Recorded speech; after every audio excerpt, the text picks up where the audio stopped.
Hello, Kris here, Green Sabre. Welcome to Doom Telly, episode 44. And it's time for another competition. And this time it's the competition of Analog Archives. 2,000 subscribers yet again. Well done, sir. Much deserved. 2,000 subs. So we're celebrating with a competition where we discuss top 10, I think it's top 10, well, I've gone for 10 anyway, sophomore albums that are as good, if not better, than the debut originals. And I'm going to go with better. I've not even gone with as good. All of this top 10 for me are better albums than the debut. 10 better sophomore albums than their debuts. So, looking forward to getting into that. Firstly, no Green Sabre update, still plugging away in the background. I've been to a gig though, the Godthrim album launch gig. Oakenthrone opened, Blasphemer, Sound of Origin, Godthrim at the Broodnell in Leeds, which was just fucking sensational. I've seen a few like Johnny Mac and Mark G do great gig review videos, and I'm fucking useless. I never record anything, so I don't have the phone in my hand. I'm too busy sort of watching stuff. I don't take pictures. I'm fucking shite anyway. So basically, I'd like to do an album, a gig review of that gig because it was fucking ace. But I never prep properly. I don't film anything, so it's just me talking. So anyway, I might do a little short gig review because it was that good. Oakenthrone were fucking sensational. Absolutely faultless opening band. Then Blasphemer just crushed it. Fantastic. Proper old school death metal from Dewsbury. So, sensational. Sound of Origin blitz through their new album stuff that's coming out at the end of this month, I think, or next month, whenever it is. It's soon. And it was ace. They were really fucking good as well, as per. And Godthrim album launch for the new LP, which again, it was just absolutely phenomenal. 4 top bands on top form and a top night. I had a fucking whale of a time. But, like I say, I've got too much to discuss on this video, so I can't go into the nitty-gritty of that one. So, it will just have to wait. I might do a gig review, though, if I remember, or if I get around to it at some point. But anyway, it was fucking ace, and I had a tip-top night. I feel ill now, though, so I'm not blaming that on the gig. But anyway, right.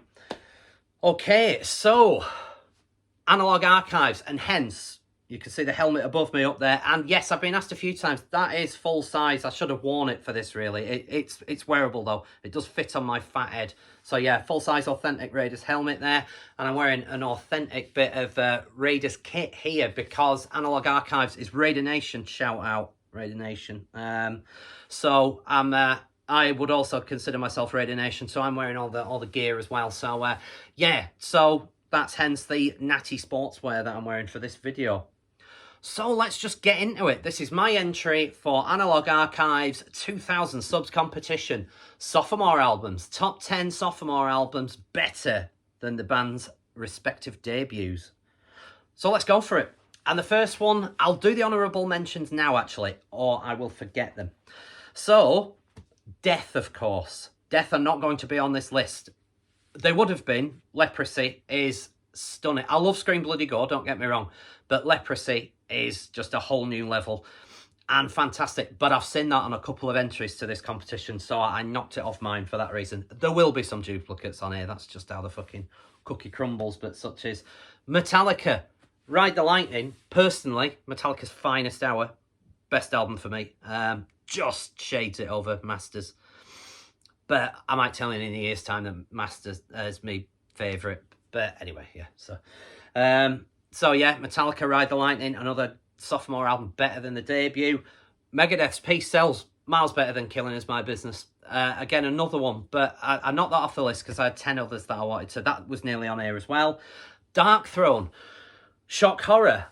I'm not a fucking massive fan of Soulside Journey. I think it, for want of a better word, I think it's shit death metal, personally. It's just kind of, it just sounds a bit death metal by numbers, and that, I'm not by no means having a go at them there.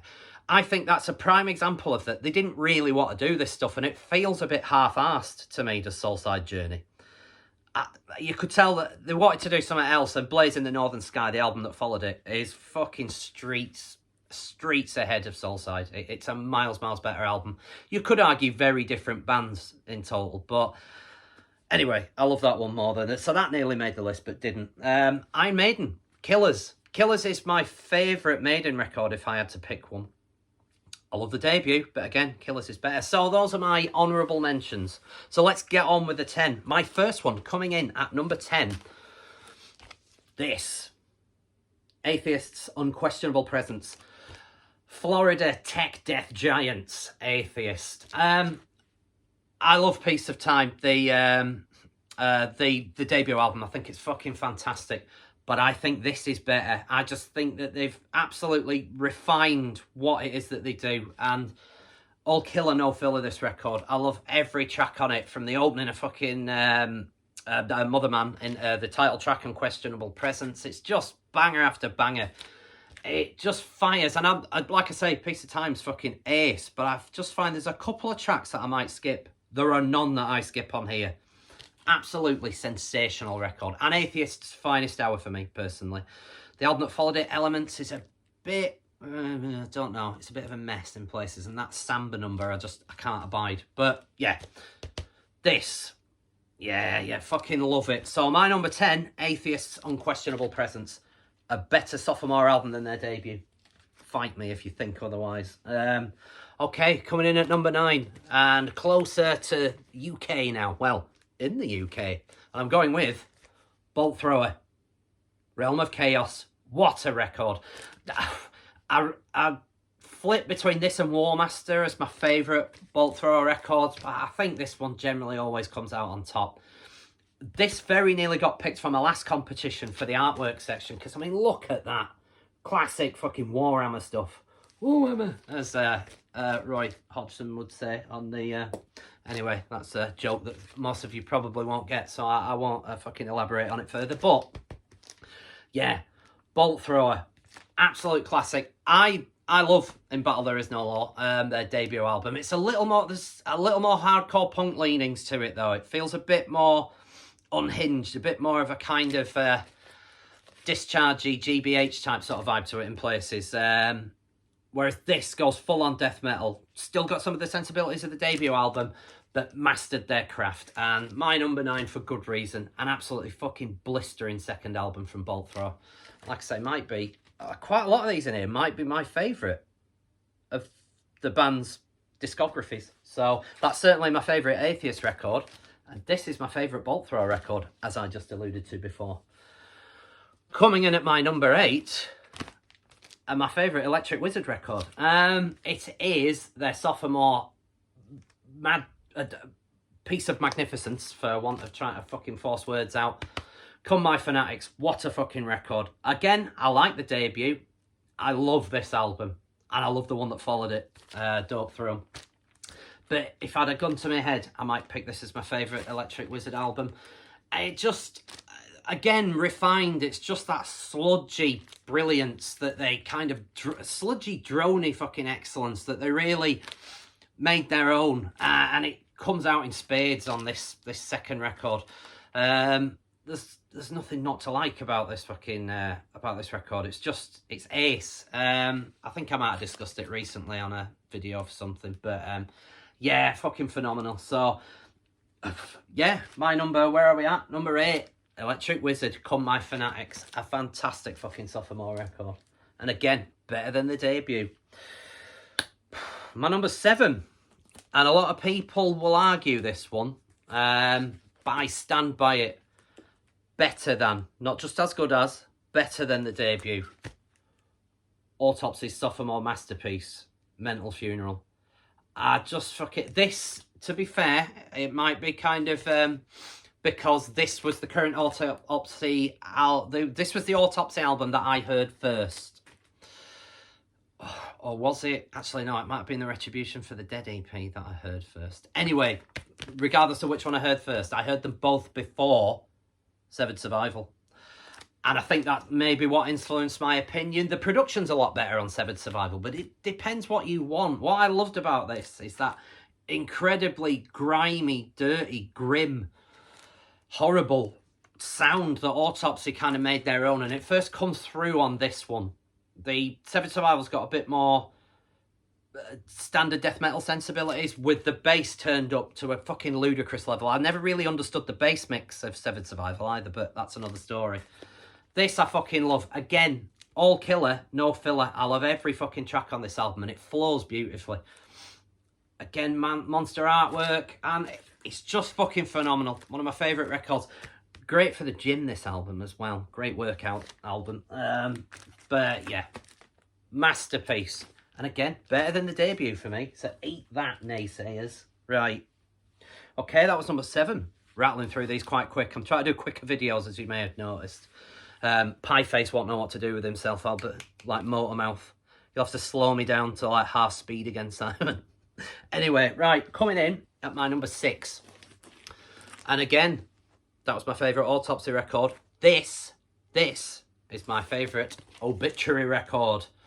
Their second album, and finest hour by a country mile. And again, I will argue with anyone that says otherwise. This is Obituary fire on all cylinders. Yes, it's better than Slowly We Rot. It is. And mainly, I've mentioned this on a previous video. I think it was my Guitar Heroes video that I did a few months ago, where James Murphy just takes this album to another fucking stratosphere. It's got all the Obituary sensibilities that you know. They find almost, you could argue, overly simplistic riffage, that Celtic Frost vibe that Trevor Perez manages to fucking get in his guitar tone, and it ticks all those boxes. But James Murphy's solos are just out of this fucking world on here, and this is what makes a great album an outstanding album for me, and that is why it's comfortably the better album over the debut. It's just magnificent. There's just nothing wrong with this record. And like I say, it's James Murphy's solos that make it top notch for me. So yeah, that's why that's my, where are we? Number 6, Obituary, Cause of Death. A sophomore album, better than the debut. Right, it's all been a bit deathy, a bit doomy, a bit grimy so far. So I'm just going to sidestep slightly. We go back to the deathy doomy stuff very shortly, but I'm going to sidestep away. This was nearly my number 1, but I thought, no, let's just whack it somewhere in the middle. Oh yeah, there's no really hard or fast rule on this 10 through to 1. It's just sort of, but not. Anyway, who gives a fuck? My number 5, Alice in Chains, Dirt. Just one of the greatest albums of all time. And I just switch off to anyone that argues that. It's one of the greatest albums of all time. The subject matter, the music, the chops, the everything. It's just fucking brilliant. And again, I love Facelift, the debut. My problem with Facelift is it's a little bit cock rock in places. And that is where it's a good album for me. It's not a great album. Because it's got some of they all came from a slightly, certainly Lane Staley did, from a slightly sort of cock rock hair metal fucking background before this, but Alice in Chains, they really came into their own, and there's some absolutely stellar fucking tracks on the first album, but they morph into something far more dynamic and unique on this record. And again, there is not a bad track on this. It is absolutely magnificent. Top 10 albums of all time, this might well be in there. It sort of has to be for me, really. Absolutely breathtaking. I remember first hearing the song Wood when it came out way back in, was it 92? 92, I feel. Yeah. And just being blown away. I mean, I was deep in a death metal, doom metal fucking rabbit hole at that point. So for the quality of this must have shone through for me to escape, to come out of that as such. Like, just phenomenal. Absolutely belting record. And again, much better than the debut. And again, my favourite Alice in Chains record. Okay, we're getting to the top 4 now. And this is my favourite record of this band as well. In fact, let me just double check. They are. All of this top 10, I've just realised I should have planned that beforehand. All of this top 10 are my favourite record from this band. So, there we go. What about that? My number 4. This fucking piece of brilliance. Pestilence. Album cover, a bit shite, let's be honest with you. I mean, yeah, it's not great, is it? But just fucking phenomenal. So heavy. This is my favourite Pestilence record because it feels like you get the raw, almost thrashy death elements of the debut, Maleficus, whatever it's called, anyway, somewhat Latin-y.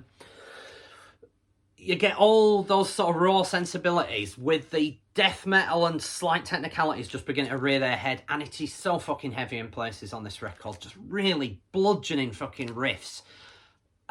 Just brilliant. Testimony of the Ancients, the album that followed it, is a technical death metal masterpiece, but for me it is not as consistently good as this record. I think there's just something about Martin van Druenen's vocals on it as well that give it just a punchier edge. I mean, I liked what Patrick Mameli did with his vocals, moving on from this afterwards, and I liked where Pestilence went. I just think this is their finest hour. Drop tuned as well. Is it either drop D or it's in a lower tuning anyway than everything that they did after this. And it's just fucking fantastic. What a record. You will all know about this by now, but if you don't, fuck's sake, go out and listen to it. Pestilence's finest hour, and I will not be argued with. Absolutely sensational record. Now, this top three could have been in any order, quite frankly. So let's just cut to the chase. My number three, My Dying Bride's Turn Loose the Swans. Definitely in my top 5 albums of all time. Definitely, without doubt. It is just a work of absolute brilliance. Everything clicks on here. And it's better than the debut, As the Flower Withers. I love As the Flower Withers. I think it's fantastic. I think the production's a little lacking in places. And that kind of, I can't quite warm to the kick drum sound on As the Flower Withers. But I'm really... I'm just being picky there, really, quite honestly, with that. But production-wise, it's stellar on this as well. The riffs work, the atmosphere work, the fact that there's loads more clean singing that just comes from out of nowhere from Aaron on here. And it just works. I remember reading something a while back from the band that's sort of saying that they were a bit kind of... They feel that it was very much a work in progress and that there's bits that they'd like to change maybe and stuff like that. And they don't need to. And obviously, when you're in a band and you play songs to death, you know them better than anyone. I mean, I'm a fan and I've listened to this album so many times I've lost count. But the band all know it better than I do. So that's why they're entitled to their fucking opinion on it. But I just think this is absolutely faultless. It's an album without fault. It's a 10 out of 10, as are most of these. And it's just fantastic. And yeah, it's a sophomore album that's better than the debut. And my favourite My Dying Bride record. So there we go. Right, number 2. My favourite Carcass record. Symphonies. Again, there's just something about... Heartwork is an immense piece of work. Necroticism, the album that followed this and preceded Heartwork. Absolutely breathtaking, and that was where they moved full tilt into that technical death metal realm. This, for me, though, it just still is my favourite Carcass record. And it's better than Reek, the debut. Reeky Putrefaction is a cracking debut. And out there on its own, it's full-on grindcore. And it does everything brilliantly. Artwork, the lot. It's a phenomenal piece of work. And stands head and shoulders above a lot that was going on at that time.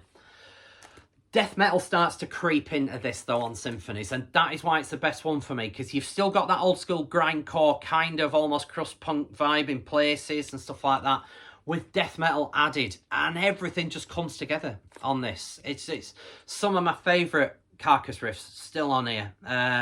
Exhume to Consume, and the list goes on. What's the other one that I was trying to remember? The fucking track. Oh, Ruptured Imperialance and various others, yeah. It's just fucking... absolutely stellar piece of work. This is a recent repress of it because the original goes for rather daft amounts of money, but I got a nice splattery repress of this, so well happy. Yeah, comfortably the best Carcass. I mean, I say comfortably. It's quite close. Heartwork's brilliant. Necroticism's brilliant. Reek's ace, but this takes the biscuit for me. It's fucking fantastic. Carcass, Symphonies of Sickness. And finally, my number 1 sophomore album that is better than the debut. Yes, folks. Paradise Lost, Gothic. Like I say, I've mentioned this on fucking tons of videos, and I mentioned it on one where this album defined me for almost all of 91, 92. I tried to dress like Gregor. I tried to write riffs like Gregor. I tried to do everything guitar tone like Gregor. I even had the fucking long hair. Yes, if you can believe it, I used to have hair down to my fucking knees. Long, straight, black hair. I've just got fucking bored of it in 95 and shaved it all off. January the 5th, 1995. I shaved it all off at the hairdressers that's opposite the Parkinson Steps at the Uni in Leeds. I was living over here at the time. Well, Leeds. And yeah, got it all whacked off. Yeah, actually whacked off. Let me think of a better phrase. I was whacked off at a hairdresser's. No, I had it all taken off. And yeah. But anyway, yeah, I so desperately, 91, 92, I was all about the Gregor.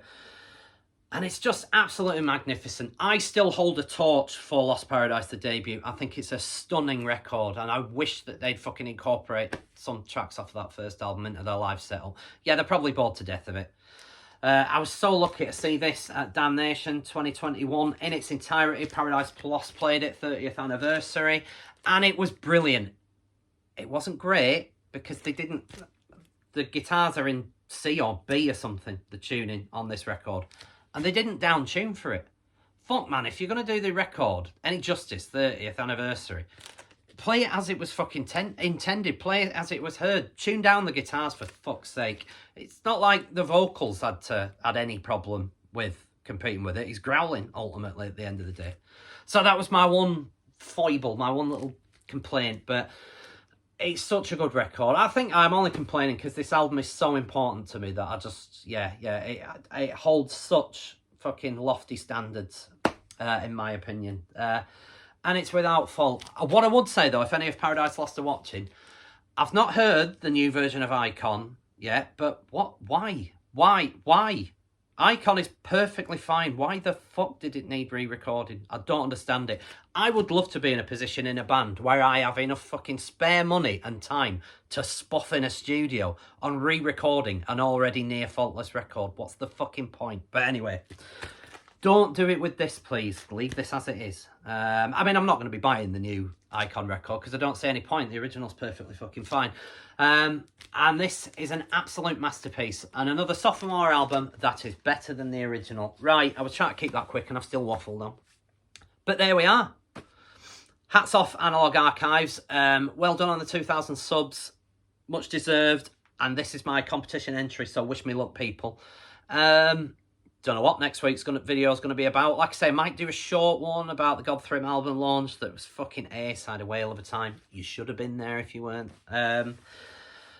But yeah, other than that, that is all. Thanks to my trickle of new subscribers that still keep happening. Thanks ever so much. Honestly, it's fucking ace. Thank you for putting up with my nonsense. I'm glad you're enjoying it. But for all you others out there that haven't yet, please like and subscribe. It's all good for algorithms and whatnot and getting my name famous without having to commit some kind of heinous crime. But anyway, thank you for watching. Until the next time, take care, folks. I'll see you later.